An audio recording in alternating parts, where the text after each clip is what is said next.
हे मानव मत, हे मैथिल जनलेश, जखन अहाँ संकट में पड़ल छी, नेता से पूछू ओकर उद्देश्य।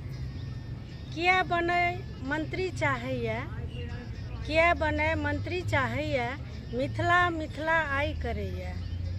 भेलै नहीं सम्हारल समृद्ध साम्राज्य के, रोदन करे आई मिथिला राज्य के। चिंता में आई सब डूबल छी, पसंदक पार्टी के जितबे चाहे छी।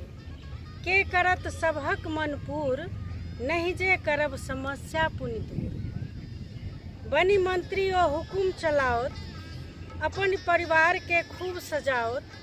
मिथिला रहती पुनः नुकायल, 5 साल नहीं भेटतन दोयल। तज निज स्वार्थक सब झमेला, एक बनू मिथिला सजबैला। चुन चुन क करब सबहक संवर्धन, मिथिला कियाक रहती दबि सदिखन। नहीं बुझैत छी व्यवहारक राजनीति, रखलहुँ अपन सुलभ सन नीति। जेना जिनका उचित बुझाइया, मिथिला तो अचित के बाट तक। संचालन का दायित्व है।